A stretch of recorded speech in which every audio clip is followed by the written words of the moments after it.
بسم الله الرحمن الرحيم. إن هذا أخي له 99 نعجة ولي نعجة واحدة. پارہ 23 سورہ صاد رکوع 2 آیات نمبر 23 تا 25۔ آیات مذکورہ کے حوالے سے مفسرین کا قول ہے کہ سیدنا داؤد علیہ السلام نے صرف مدعی کے بات سن کر لقد ظلمک فرمایا، جو لغزش کا سبب بنا، اور بعض مفسرین فرماتے ہیں کہ داؤد علیہ السلام نے مدعی اور مدعا علیہ دونوں کی باتیں سنی، لیکن پوری مقدمہ کی تفصیلات بیان نہیں ہو رہی ہے۔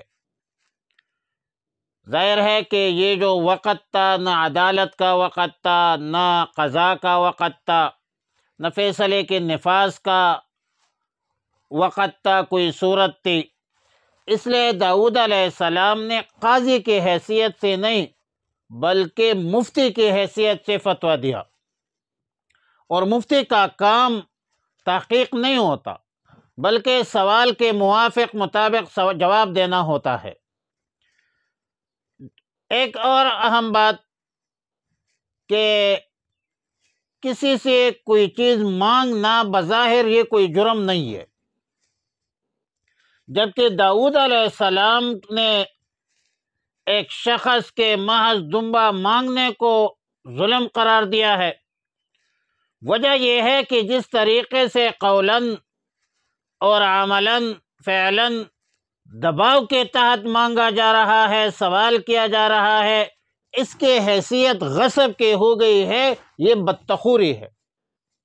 معلوم ہوتا ہے کہ اگر کوئی آدمی کسی سے اس طرح کی کوئی چیز مانگے جس سے مخاطب راضی نہ ہو، لیکن دینے کے علاوہ غریب کے پاس کوئی چارہ نہیں ہے، تو اس طرح ہدیہ طلب کرنا بھی غصب میں داخل ہے۔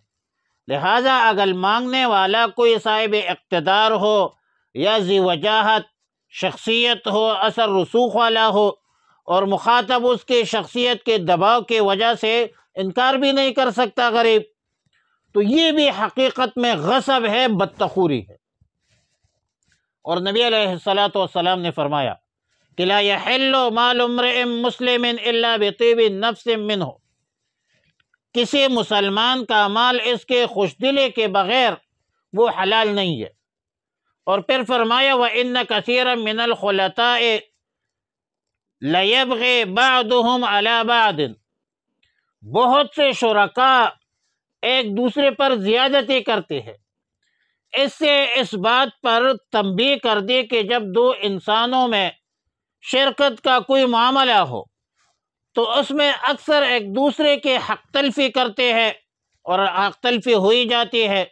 بعض اوقات ایک بندہ ایک کام کو بہت معمولی سمجھ کر گزر جاتا ہے، لیکن حقیقت میں وہ گناہ کا سبب بن جاتا ہے۔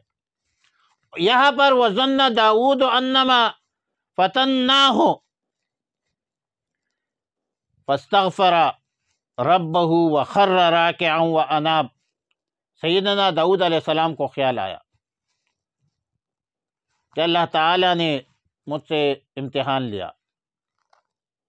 اگر مقدمہ کی صورت کو حضرت داؤد علیہ السلام کی لغزش کی تمثیل قرار دیا جائے تو یہ خیال آنا ظاہر یہی ہے، اور اگر صورت مقدمہ سے اس کا کوئی تعلق نہ ہو تب بھی فریقین کی مجموعی حالت یہ ظاہر کرنے کے لیے کافی تھی کہ یہ بندے امتحاناً بھیجے گئے تھے۔ ظاہر ہے کہ ان فریقوں نے مقدمہ کے فیصلے کے لیے اتنی جلد بازی سے کام لیا اور انتہائی جرأت سے کام لیا کہ دیوار کو پان کر کے اندر چلے گئے۔ دوسری طرف مقدمہ جب پیش ہوا تو مدعا علیہ خاموشی سے بیٹھا رہا، وہ جو ہے قولی طور پر عملی طور پر مدعی کے بات کو بے چوچرا تسلیم کرتا ہے، تو ایک پلاننگ تھی، پلانٹڈ ایشو تھا، اور اس کے مطابق جو ہے وہ آیت ابراہیم علیہ السلام. اور دوسرے ایک اور بات، فریقین کا یہ جو پراسرار طرز عمل تھا، اس سے معلوم ہوتا ہے کہ یہ واقعہ غیر معمولی واقعہ تھا.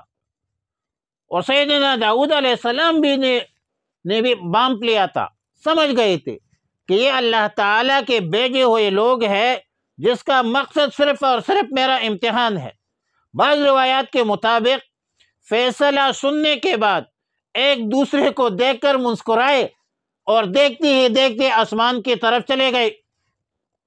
اور پھر اس کے بعد فاستغفر ربہ وخر راکعا واناب، داؤد علیہ السلام نے اپنے پروردگار عالم سے مغفرت طلب کی، سجدے میں گر پڑے. اور یہاں راکعان رکوع کا لفظ استعمال ہوا ہے جس کا معنی ہے انحناء، ان القیام کہتے ہیں، یعنی جھکنا. اکثر مفسرین کے نزدیک اس سے مراد سجدہ ہے، اور احناف کے نزدیک تو اس آیت کی تلاوت سے سجدہ تلاوت جو ہے وہ واجب ہو جاتا ہے. سجدہ تلاوت جب نماز کے اندر ہو تو بہتر صورت تو یہی ہے، جس طرح بدائع ثنائے میں علامہ کاسانی نے لکھا ہے کہ سجدہ تلاوت کو نماز کے فرض رکوع میں ادا کرنے کے بجائے مستقل سجدہ کیا جائے، اور سجدہ سے اٹھ کر ایک دو آیات تلاوت کر کے پھر رکوع میں جائے. وَإِنَّ لَهُ عِندَنَا لَزُلْفَىٰ، اور بلا شبہ ان کے لیے ہمارے ہاں خاص تقرب تھی، نیک نامی تھی، نیک انجامی تھی.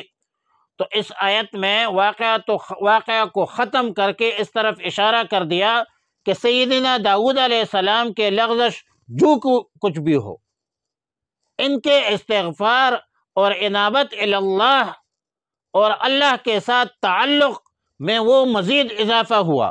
اور اس واقعے کے حوالے سے ایک اور اہم بات قابل ذکر ہے کہ حضرت داؤد علیہ السلام کے لغزش خواہ کچھ بھی ہو، اللہ تعالیٰ نے براہ راست وحی کے ذریعے بھی داؤد علیہ السلام کو تو خبردار کر سکتا تھا، لیکن دو بندوں کو بھیج کر، مقدمہ بھیج کر خاص طریقہ کیوں اختیار کیا؟ یہ سوال ہے. جواب یہ ہے کہ حقیقتاً اس طور طریقہ پر غور کرنے سے امر بالمعروف اور نہی عن المنکر کا فریضہ سر انجام دینے والوں کے لیے ہدایت کی گئی ہے کہ کسی شخص کو اس کی غلطی پر تنبیہ کے لیے حکمت سے کام لینے کی ضرورت ہے. اور بہتر طریقہ یہ ہے کہ بندے کو خود احساس ہو جائے، اور مؤثر بھی ہوتی ہے جب بندے کو احساس ہو جائے، امکن فی ذہن بھی ہوتی ہے. اور سب احساس د بل د اوخ کو اکڑی چاچے پا عمر کے جڑلی نوی. اور فرماتے تھے کہ زما د لیونتوب احساس په حالت تعالی درشي پخپله چې کمیستی شي تار تار د چا د لاسا. ان هذا اخی، بے شک یہ میرا بھائی ہے، لہو 99 نعجتن، اس کے پاس 99 بیڑے ہیں، ولی نعجتن واحدتن، اور میرے پاس صرف ایک بیڑ ہے. فقالا، پر اس نے کہا، اکفلنیہا، وہ میرے حوالے کر دے، وعزنی فی الخطاب، اور دبایا اس نے مجھے گفتگو میں. حضرت داؤد علیہ السلام نے فرمایا، لقالا لقد ظلمک، یقیناً اس نے ظلم کیا تجھ پر، بسوال ناجت کا، سوال کر کے تیری بیڑ کا، الی نعاجہ، اپنے بیڑیوں میں ملانے کے لیے. وَإِنَّ كَثِيرًا مِّنَ الْخُلَطَاءِ، اور بلا شبہ بہت سے شرکاء شریک کار، لَيَبْغِي، زیادتی کرتے ہیں، بعضهم علی بعض، ایک دوسرے پر، إِلَّا الَّذِينَ آمَنُوا، مگر جن لوگوں نے ایمان لایا ہے، مگر جو لوگ ایمان لائے، وَعَمِلُوا الصَّالِحَاتِ، اور انہوں نے عمل کی ہے نیک، الصالحات نیک، وَقَلِيلٌ مَّا هُمْ، اور توڑی ہی ہے ایسے لوگ. وَظَنَّ، اور خیال کیا داؤد علیہ السلام نے، انما فتناہ، کہ ہم نے اس کے آزمائش کی، فاستغفر ربہ، پر اس نے معافی مانگی اپنے رب سے، وخر، اور گر پڑا، راکعاً رکوع میں، واناب، اور رجوع کیا.